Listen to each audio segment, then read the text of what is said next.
Estoy seguro que todos estaréis de acuerdo conmigo cuando digo que hablar el español es muy difícil. Y es que tenemos muchas maneras de expresarnos y no siempre logramos transmitir el mensaje que queremos dar a la otra persona. Muchas veces esto viene cuando utilizamos las mismas palabras, pero con diferentes significados según qué persona. Los que habéis nacido y sois originarios de Latinoamérica, habréis experimentado esto al venir a España, como algunas palabras tan normales, tan comunes en nuestras diferentes tierras, aquí pueden interpretarse de maneras diferentes. Y los españoles, pues seguramente si habéis estado en contacto con alguien que sea de otro país de habla hispana, o incluso muchas veces, según qué región de España, veréis que efectivamente hablar el español es muy difícil. Y una de las diferencias y aparentes similitudes que podemos encontrar es con el ahora. Y es que aquí en España el ahora no es ahora, sino es ahora, en un rato, quizás. Entre que he dicho ahora y que Cristo venga, en ese momento puede ocurrir lo que sea, pero ahora. Oye, dicen muchas veces, no se te olvide que tienes que sacar la basura. Ahora voy. Y ahora pues no necesariamente es ya. Muy diferente a, como en Latinoamérica muchas veces es el ahorita, que seguramente has tenido que quitar de tu vocabulario porque aquí en España no se utiliza. Y es que, hermanos, nuestra manera de expresarnos es muy diferente, muy rica, muy variada. Y esto es algo bueno.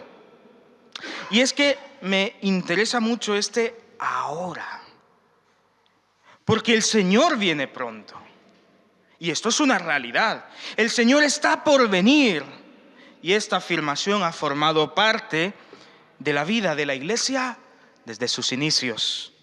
Desde que Cristo Jesús ascendió al cielo y prometió al Espíritu Santo y que también volvería, estamos esperando. Y Él viene ahora. No sabemos si ahora es ya, inmediatamente, o si es de aquí a unos años, pero que viene es inminente y esto es real. El apóstol Pedro tuvo que defender esta afirmación de parte de todos los que somos hijos de Dios en su último capítulo de este segundo el libro de carta de Pedro, carta universal de Pedro. Hoy terminamos y concluimos ya con segunda de Pedro. Vamos a ver el capítulo 3 y de esta manera pues terminaremos también, vimos ya en su momento primera de Pedro y ahora concluiremos no solo también con primera de Pedro, que ya lo hicimos, sino también segunda de Pedro, de manera que habremos ya acabado con este autor. Y es que el apóstol Pedro, os recuerdo, en esta segunda epístola está defendiendo las creencias y las afirmaciones, las enseñanzas cristianas. De manera que en el primer capítulo él mismo dice, oye, que lo que os hemos dado a conocer, nuestro testimonio es veraz, porque nosotros fuimos testigos de primera mano de lo que Cristo Jesús hizo y de quién es Cristo Jesús. En el segundo capítulo él también dirá, cuidado, porque hay falsos maestros. Y ahí la verdad es que Pedro les da un escaneo bastante riguroso, de manera que dice, ¿qué hacen? ¿Cómo son? ¿Y hasta cuál será su final? ¿Cuál será el final de aquellos que no creen a lo que el Señor Jesús ha dicho? Y en este último capítulo, el apóstol Pedro nos hablará sobre la venida del Señor inminente. Pronto viene el Señor. De manera que te pido que me acompañes a la segunda epístola del apóstol Pedro a la iglesia.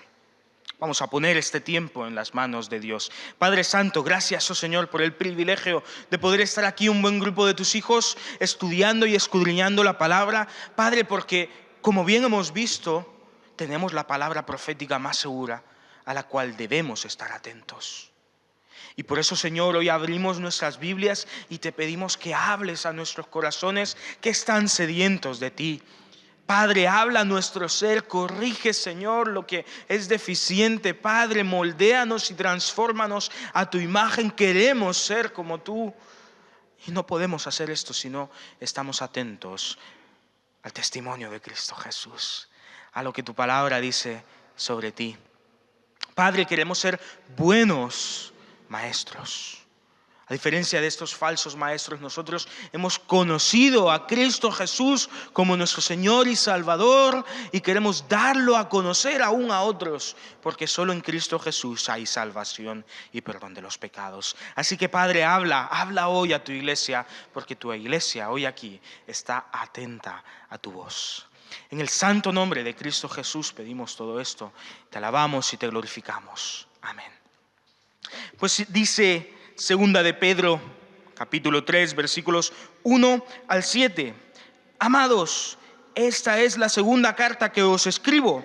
En ambas he apelado a los recuerdos para despertar en vosotros vuestra recta manera de pensar y que tengáis memoria de las palabras que antes han sido dichas por los santos profetas y del mandamiento del Señor y Salvador dado por vuestros apóstoles. Sabed de todo que en los últimos días vendrán charlatanes que vivirán de acuerdo a sus propios malos deseos y dirán: ¿dónde está la promesa de su regreso? Porque desde el día en que los padres murieron, todo sigue igual que al principio de la creación. Y estos ignoran a propósito que en el tiempo antiguo los cielos fueron hechos por la palabra de Dios y también la tierra, la cual proviene del agua, por medio del agua subsiste. Por eso el mundo de entonces pereció anegado en agua. Por esa misma palabra son preservados los cielos y la tierra que existen ahora, reservados para el fuego en el día del juicio y de la destrucción de los malvados. Hasta aquí esta primera parte. Y Pedro es muy claro y nos dice: vendrán personas que negarán lo que Cristo Jesús nos ha enseñado. Estos son charlatanes burlones que se niegan a aceptar la verdad e incluso se mofan ante las enseñanzas y la esperanza que hay en nuestro corazón sobre la segunda venida de Cristo Jesús. La descripción del capítulo anterior, del capítulo 2, en el cual se habla sobre los falsos profetas, en cierta manera continúa ahora con estos charlatanes burlones de los cuales habla Segunda de Pedro 3, son los mismos falsos maestros que hemos visto en el capítulo 2. Y se les describe como charlatanes. Lo que hablan no tiene valor. Se dice también que ellos viven de acuerdo a sus propios malos deseos. Viven esclavizados por la carne, viven esclavizados por el pecado, como pudimos ver en el capítulo anterior. Y tan esclavizados están por el enemigo, que dice también, en tercer lugar, que se burlan de la venida del Señor. ¿Dónde está la promesa de su regreso? Desde que nuestros padres murieron hasta ahora, todo continúa igual. ¿Dónde está? ¿Qué es esto? Se burlan, son burlones, son charlatanes, pero sobre todo lo que son es ignorantes. Ignoran, dice el apóstol Pedro, a propósito que en el tiempo de Dios y también la tierra, todo esto pasará por juicio. Son ignorantes, charlatanes, burlones, ignorantes, esclavos de sus pasiones. Es que en Cristo hemos visto que tenemos preciosas y grandísimas promesas, como ya dice el capítulo 1, versículo 4. Dios, por su poder, nos ha dado todas las cosas que pertenecen a la vida y a la piedad mediante el conocimiento de aquel que nos llamó para su gloria y excelencia. Versículo 4 del 1. Por medio de estas cosas nos ha dado preciosas y grandísimas promesas para que después de escapar de la corrupción que hay en el mundo por causa de los malos deseos, lleguéis a ser partícipes de la naturaleza divina. En el Señor tenemos preciosas y grandísimas promesas. dentro de las cuales esperamos que el Señor vuelva, esperamos la segunda venida del Señor, esperamos el juicio de Dios, porque sabemos que en Él estamos exentos de cualquier juicio en nuestro contra. Cristo Jesús nos ha justificado, de manera que esperamos su regreso. Y si miramos al pasado, nos damos cuenta que Dios nunca ha faltado a su promesa. El Señor siempre ha sido fiel para con lo que Él prometió. Le prometió a Noé que habría un gran diluvio, que vendría juicio por agua. Y en ese entonces aún no había llovido. Y Noé le creyó a Dios. Y Noé se salvó del diluvio, de la inundación grande que hubo, porque creyó en la palabra de Dios, creyó que Dios le podía liberar del juicio que vendría por medio del agua. Y Dios cumplió tal y como había dicho todo. Cada una de las palabras que Él mencionó a Noé se cumplieron, porque el Señor cumple. Y el Señor ha prometido que volverá, y el Señor, hermanos, volverá. Que no quepa ninguna duda en nuestro corazón y en nuestra mente. El Señor volverá a por su iglesia.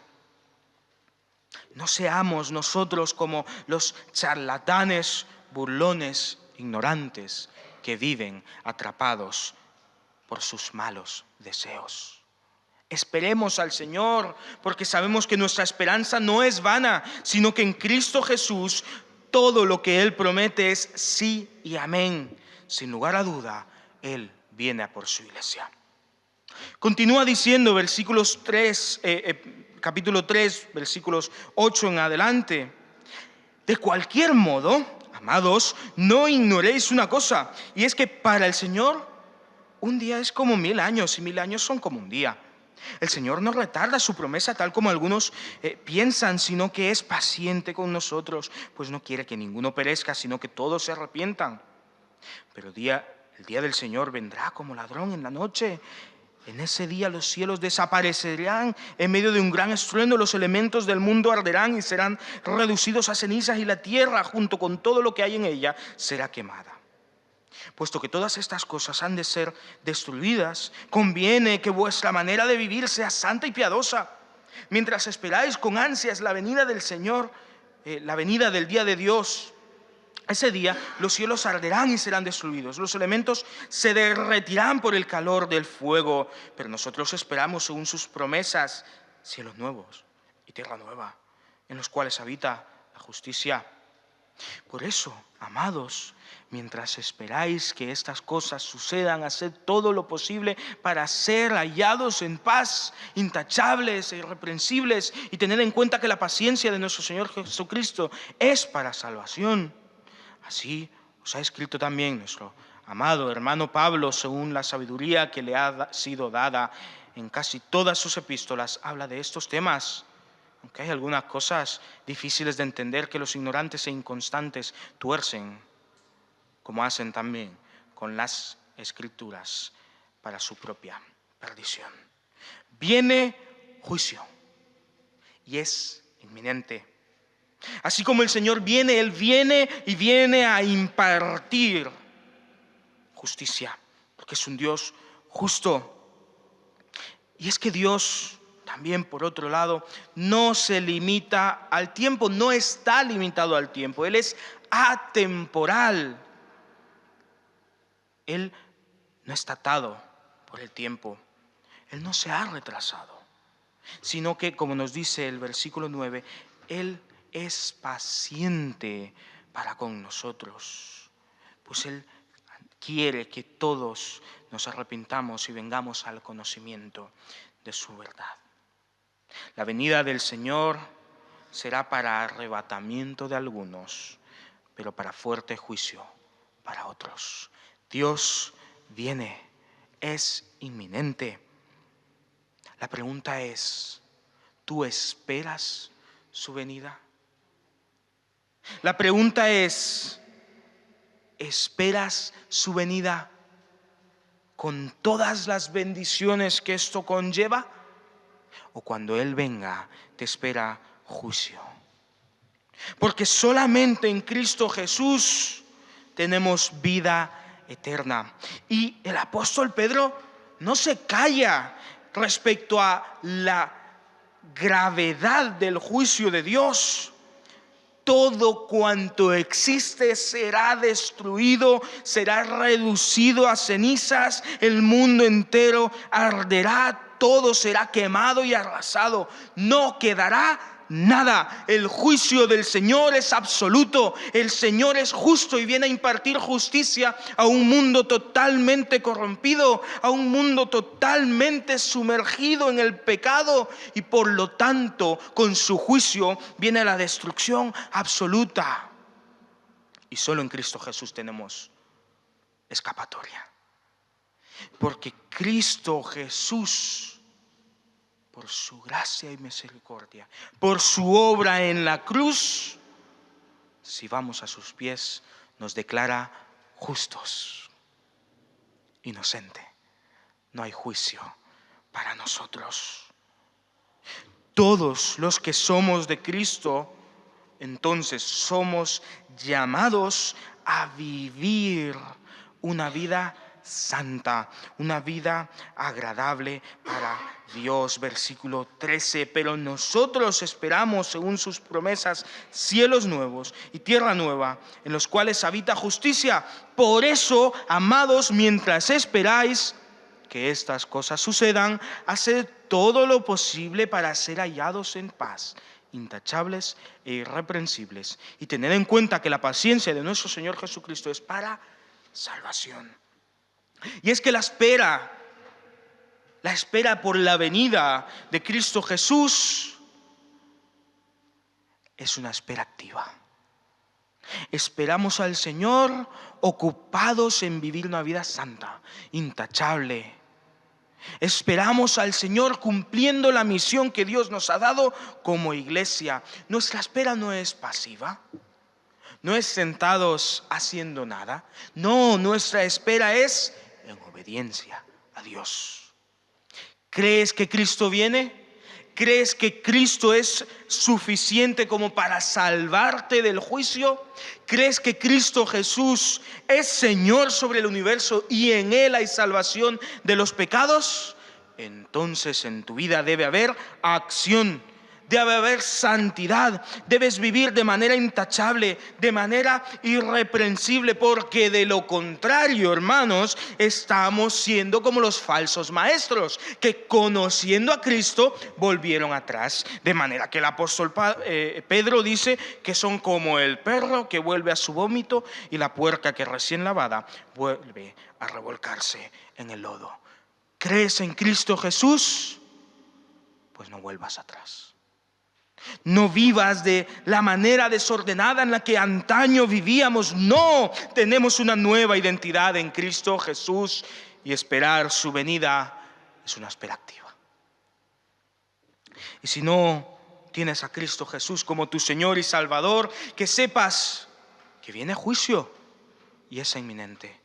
Y absolutamente nadie se puede salvar por sus propios esfuerzos. De manera que necesitas, como todos y cada uno de nosotros hemos necesitado y seguimos necesitando, necesitas de un Salvador, necesitas de Cristo Jesús. Solo Él te puede salvar, solo Él te puede declarar justo. ¿Crees en Cristo Jesús?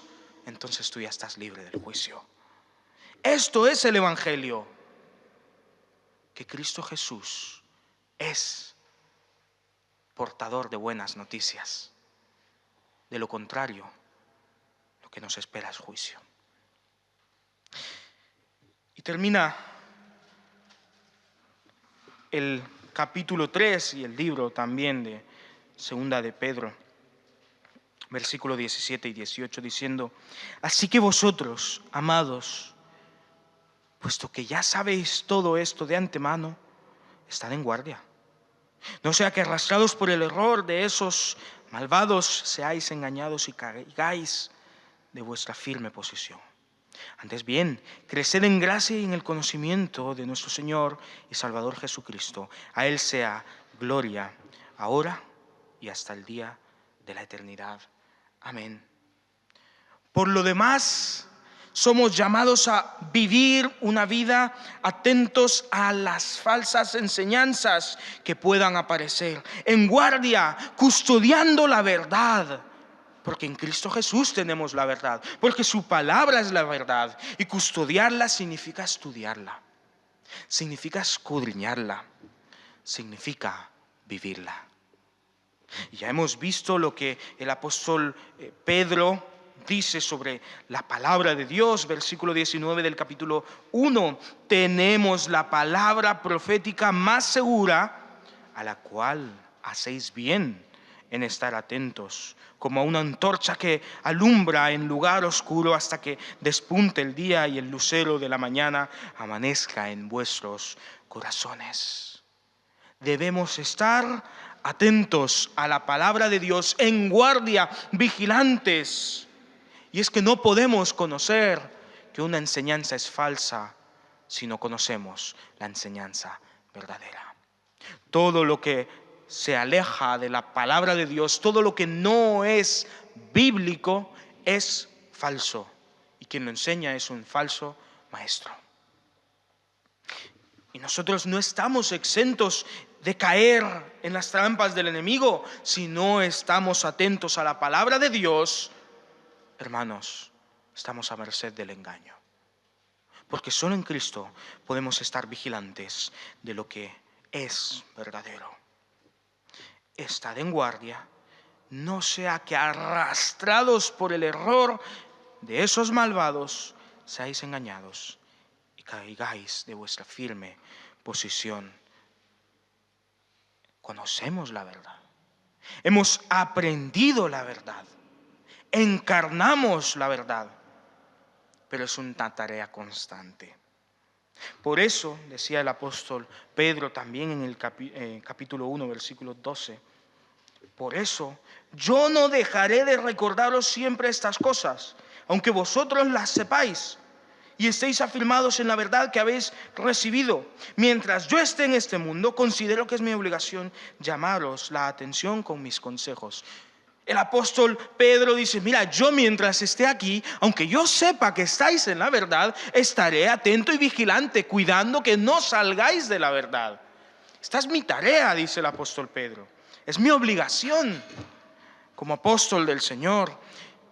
No estamos alejados de la misma tarea que el apóstol Pedro tenía.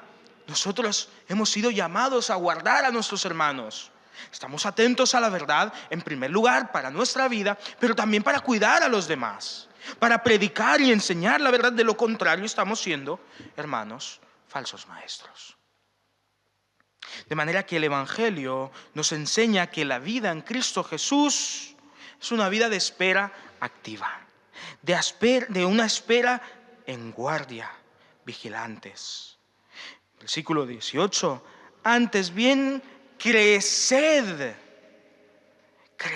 en gracia y el conocimiento de nuestro Señor y Salvador Jesucristo. Estar en guardia debe llevarnos a crecer en gracia, pero especialmente en el conocimiento de Dios. Y es que constantemente el apóstol Pedro ha ido hablando sobre el conocimiento de Dios. Porque la segunda carta del apóstol Pedro a la iglesia es un llamado a conocer a Dios. El apóstol Pedro está refrenando, está corrigiendo a aquellas falsas doctrinas que circulaban en algunas iglesias. Por eso en el primer capítulo ha defendido su testimonio. Porque ha dicho, nosotros hemos testificado la verdad porque hemos sido testigos de primera mano de lo que hemos visto. Los apóstoles hemos estado con el Señor, hemos aprendido del Señor, hemos visto lo que os hemos enseñado. Y de esa misma manera, pues, corrige a aquellos falsos maestros. Y de la misma manera corrige las falsas enseñanzas, como que Cristo no volverá, como que no viene juicio por parte del Señor. la epístola del apóstol Pedro, la segunda epístola del apóstol Pedro, es un llamado al conocimiento de Dios. Versículos 2, gracia y paz sean multiplicadas en el conocimiento de Dios y de nuestro Señor Jesucristo. Esta es la oración inicial, este es el saludo, este es el primer anhelo del apóstol Pedro. Que crezcamos, que nos multipliquemos en el conocimiento de Dios y de nuestro Señor Jesucristo. Y continúa en el versículo 3 diciendo: Dios por su poder nos ha dado todas las cosas que pertenecen a la vida y a la piedad mediante el conocimiento de aquel que nos ha llamado por su gloria y excelencia. Porque Dios nos ha dado todas las cosas que pertenecen a la vida y a la piedad mediante el conocimiento de Cristo Jesús. Vemos la centralidad de conocer a Dios, de conocer a Cristo.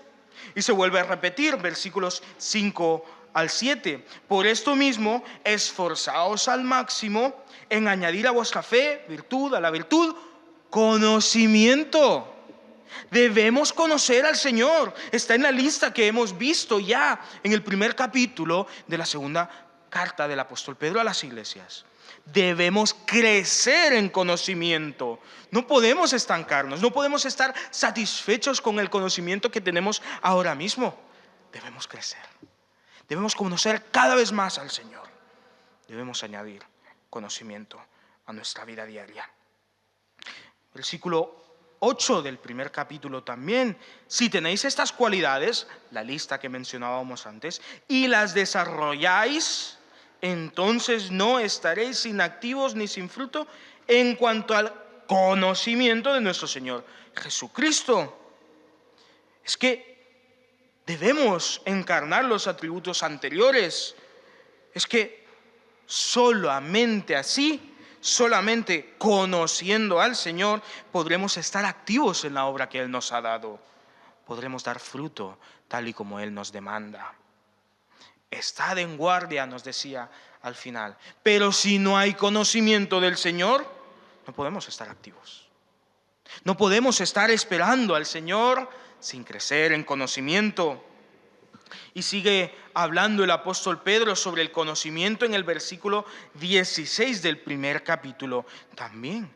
Cuando os dimos a conocer el poder y la venida de nuestro Señor Jesucristo, no lo hicimos siguiendo fábulas artificiosas, sino como testigos oculares de su majestad. En otras palabras, los predicadores, los apóstoles, los primeros líderes de la iglesia predicaban el conocimiento del poder de Dios y la segunda venida de Cristo Jesús. En este conocimiento debemos crecer. En su palabra hay que crecer. Y nosotros, muchos años después, somos heredados de este conocimiento del poder y la venida de nuestro Señor Jesucristo. Este testimonio ha pasado durante las generaciones y se ha pasado y se ha transmitido con fidelidad. Versículos 20 y 21 del capítulo 2. Mira, otra vez, esta vez hablando de los falsos maestros. ¿Qué hicieron los falsos maestros con el conocimiento? Versículos 20 y 21, capítulo 2. Si estos que se habían escapado de la contaminación del mundo por el conocimiento del Señor y Salvador Jesús, se dejan de nuevo enredar y vencer por esa contaminación, su último estado viene a ser peor que el primero. Mejor les hubiera sido no haber conocido el camino de la justicia que volverse atrás después de haber conocido el santo mandamiento que les fue dado. Conocían, pero no vivieron el conocimiento, no crecieron en el conocimiento del Señor, no abrazaron, no añadieron conocimiento a su vida. De manera que volvieron a su pecado y su estado, en comparación al anterior, fue incluso peor. Si no crecemos en el conocimiento de Cristo Jesús, nos espera una cautividad aún peor hacia el pecado. Y en este último versículo de la epístola de segunda de Pedro, en el versículo 3:18, dice: antes bien, creced en gracia y conocimiento de nuestro Señor y Salvador Jesucristo. Hermanos, este llamado es para todos. Este llamado es para cada creyente. No podemos decir que somos de Cristo Jesús y no conocerlo. No podemos decir que esperamos su venida y no crecer en conocimiento. Y si no crecemos en el conocimiento de Cristo Jesús, hermanos, seremos presa del pecado. Porque esto es algo activo. Esperamos al Señor activamente. Esperamos al Señor trabajando. Y solamente en el conocimiento de Cristo Jesús podremos trabajar y ser fructíferos. Por lo tanto, en la obra del Señor, en la iglesia del Señor, en nuestras vidas, añadamos conocimiento.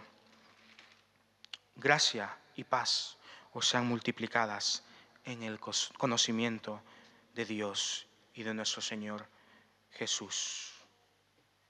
A manera personal también os digo, por esto me apropio de estas palabras del apóstol Pedro, por esto yo no dejaré de recordaros siempre estas cosas, aunque vosotros las sepáis y estáis afirmados en la verdad que habéis recibido. Mientras yo esté en este mundo, considero que es mi obligación llamaros la atención con mis consejos. Concluyo diciendo, creced, hermanos, iglesia, crezcamos en la gracia y el conocimiento de nuestro Señor y Salvador Jesucristo. A Él y solo a Él sea gloria ahora y hasta el día de la eternidad. El Señor viene pronto. Esperemos tal y como Él espera que esperemos. Amén. Padre Santo, gracias Señor por el privilegio de abrir la palabra y saber que aquí hay conocimiento de Dios y que podemos enriquecernos y crecer en el conocimiento de Dios solamente si estamos atentos a ti. Por eso, Señor, queremos ser una iglesia firme en la verdad, firme en tu palabra, oh Señor, firme, fervientes, trabajando constantes y fructíferamente, Señor. Por eso, Señor, nos aferramos a ti y te pedimos, Padre, que derrames tu conocimiento sobre nosotros. Queremos conocerte más. Queremos, oh Señor, queremos verte. Queremos atender a lo que tú nos dices y ser una iglesia que también predica el Evangelio, predica las buenas nuevas de Cristo Jesús y da a conocer las verdades que en tu palabra encontramos. En el santo nombre del Todopoderoso Señor y Salvador, Jesucristo, el verdadero, el único y el auténtico Salvador y Señor de nuestras vidas. Amén.